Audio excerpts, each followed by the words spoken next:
Chers paroissiens, depuis le début de ce confinement, voici le troisième message que je vous adresse. À travers les échos que je reçois, je suis heureux de constater la grande capacité d'adaptation dont chacun fait preuve. En même temps, je n'occulte pas vos journées à vous parents, car elles sont très chargées, puisqu'il vous faut concilier le suivi de la scolarité des plus jeunes avec tout le reste, dont souvent une vie professionnelle en télétravail. Je pense aussi aux personnes que ce confinement isole sévèrement.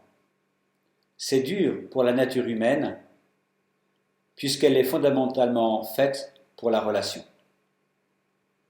Évidemment, nos pensées rejoignent tous ceux qui pâtissent d'une manière ou d'une autre des effets de cette pandémie au plan médical, social, économique, moral ou spirituel.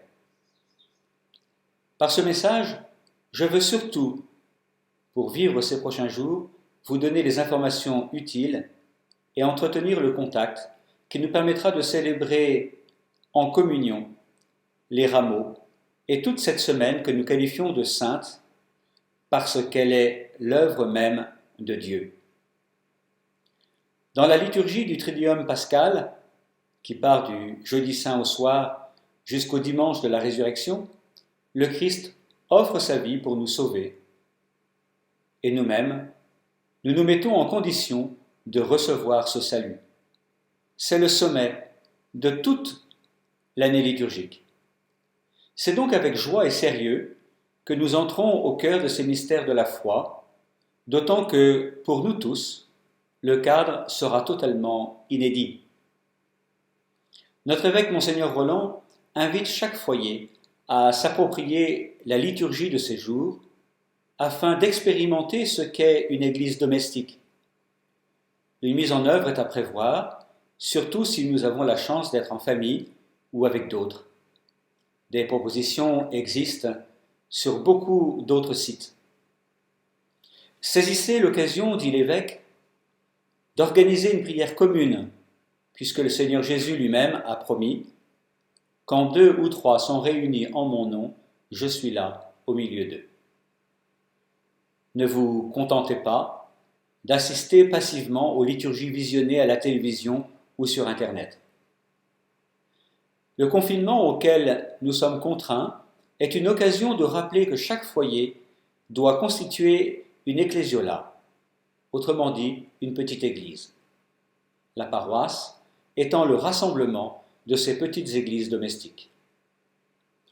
Pour vivre ce temps, notre évêque vous invite aussi à avoir un petit sanctuaire dans votre habitation, qu'il soit beau, avec nappe, croix ou icône, image de la Vierge Marie, cierge, une Bible et si possible, quelques fleurs.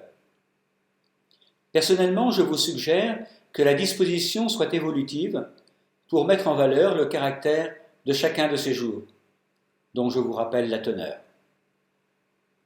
Au rameau, c'est l'acclamation de Jésus entrant à Jérusalem et la lecture de l'évangile de la Passion. Pour le jeudi saint, c'est la Sainte Seine, avec les sacrements de l'Eucharistie et du sacerdoce, ainsi que le commandement de la charité vécu dans le lavement des pieds. Pourquoi ne pas lire cet évangile au chapitre 13 de Saint Jean? Et pourquoi ne pas le vivre en famille? Pour le vendredi saint, il y a le chemin de croix, la mise de Jésus sur la croix, sa mort et sa mise en tombeau. Pour le samedi saint, le tombeau est fermé, nous vivons l'attente dans l'espérance. Pour le samedi soir, à la nuit venue, c'est le tombeau ouvert et le linceul blanc laissé vide du corps de Jésus. pour le dimanche de Pâques, la résurrection. Pourquoi ne pas décorer toute la maison? Et l'évêque nous suggère d'ailleurs de faire un jardin de Pâques. Il a le désir même de faire un concours de photos de tous ces jardins de Pâques. Merci de préparer une table festive, de mettre en valeur un bénédicité et toute autre activité, avec peut-être des œufs de Pâques à chercher, mais dans un appartement. À Pâques, l'Église propose 3 démarches importantes. Se réconcilier avec le Seigneur, renouveler les engagements de son baptême et s'unir au Christ dans la communion, pour se nourrir de lui. Puisque le confinement ne permet pas la réception des sacrements, le pape rappelle que les grâces liées au sacrement du pardon et de l'Eucharistie peuvent pourtant être reçues. Cela suppose que nous ayons la ferme intention de recevoir ces sacrements dès que les conditions le permettront. De son côté, Monseigneur Roland rappelle que de nombreux chrétiens vivent aujourd'hui ou ont vécu à de très nombreuses périodes ces sacrements de manière spirituelle au cours de persécutions ou à cause de l'absence de prêtres. Aussi, en ce temps d'empêchement majeur, celui qui désire sincèrement et ardemment recevoir le pardon et la communion est invité à reconnaître et à exprimer ses péchés à Dieu dans le secret de son cœur, à lui en demander pardon avec la ferme intention de ne pas recommencer. Ici, l'acte de contrition trouve toute sa place. Puis, étant en communion avec le Seigneur, à l'accueillir, lui qui se donne pleinement à nous. Toute personne qui a besoin d'être accompagnée par l'un des prêtres de la paroisse à ce sujet peut le contacter librement. La page d'accueil de notre site donne les numéros personnels. Par contre, merci de ne pas attendre la fin de la semaine où les jours saints sont particulièrement chargés pour les prêtres.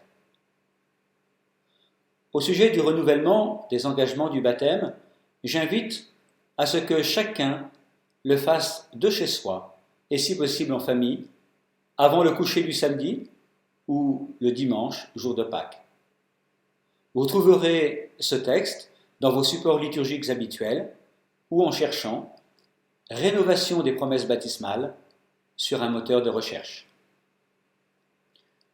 Le site internet de la paroisse donne tous les horaires des offices, lesquels pourront être suivis sur notre chaîne YouTube ou aussi sur celle du diocèse, car nous vous invitons à vous unir aux liturgies de l'évêque, notamment pour la messe chrismale du jeudi saint, 10h30, pour le chemin de croix du vendredi, 15h, et pour l'office des ténèbres du samedi matin, 9h.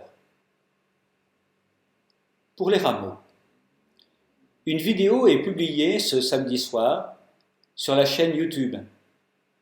Elle montre comment, de Riamont, je bénirai vos rameaux à 10h30 dimanche matin. Vous pouvez mettre en évidence à l'extérieur de votre maison ou au balcon et fenêtres de vos appartements, dès 10h, vos rameaux ou les fanions et banderoles que vous aurez confectionnés pour les remplacer. Vous les disposerez ensuite chez vous pour que tout au long de l'année, ils honorent le Christ roi entrant à Jérusalem et jusque dans votre maison. Pour les principaux offices de cette semaine, le Père Tanguy et moi-même vivrons ensemble les célébrations retransmises en vidéo, et pour l'office de la croix, le vendredi, 20h, nous entourerons le Père Michael qui présidera cet office. Pour se disposer à vivre cette semaine sainte, pourquoi ne pas se laisser interroger par une BD humoristique que vous trouverez sur notre site? Être chrétien, c'est s'unir au Christ et donc aux membres de son corps.